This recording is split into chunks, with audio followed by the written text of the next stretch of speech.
ഇവിടെ ഇയാൾ ഒരു സുന്ദരിയായ ഭാര്യ ആഗ്രഹിച്ച് തൻ്റെ അനിയത്തി പറഞ്ഞതുപോലെ ഒരു എലിയെ കൂട്ടിച്ചെന്നപ്പോൾ കിണർ മന്ത്രവാദി അത് തടയുകയാണ്. നല്ല സാധനങ്ങൾ കിണറ്റിലിട്ടാൽ മാത്രമേ നല്ല ഭാര്യ കിട്ടൂ.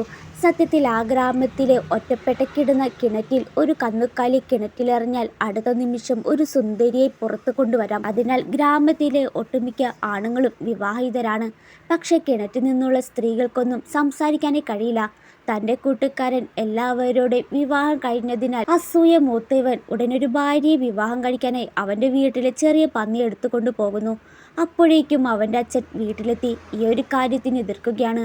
തലവന്മാർ വളരെ കാലമായി ഈ നിയമം സ്ഥാപിച്ചിരുന്നതിനാൽ പൂർണ്ണ വളച്ചേർത്തിയ കന്നുകാലിയാണ് ഭാര്യയ്ക്ക് പകരം നൽകുന്നത്. ഒരു മിനിറ്റ് പോലും കാത്തിരിക്കാൻ അവന് പറ്റിയില്ല.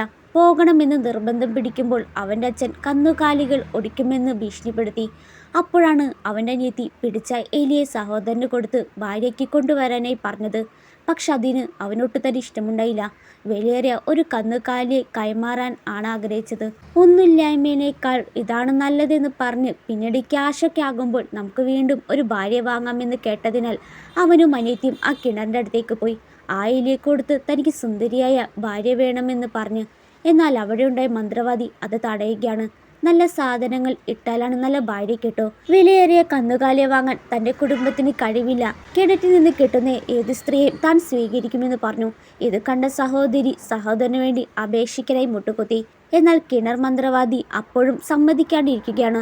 ആ എലിയെ വേഗം കൊണ്ടേ കാട്ടിക്കള, ഇല്ലെങ്കിൽ അവൻ കല്യാണം കഴിക്കാതെ തുടരേണ്ടി വരും. പക്ഷെ അയാൾക്ക് അവസരം നഷ്ടപ്പെടുത്താൻ മനസ്സിലായിരുന്നു.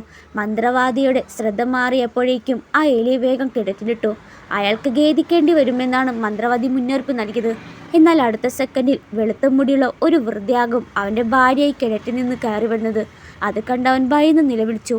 ഇതിന് പിന്നിൽ നിന്റെ ഐഡിയ ആണെന്ന് പറഞ്ഞ് അനിയത്തിയെ പൊതുവെ ചീത്ത വിളിക്കുകയാണ്.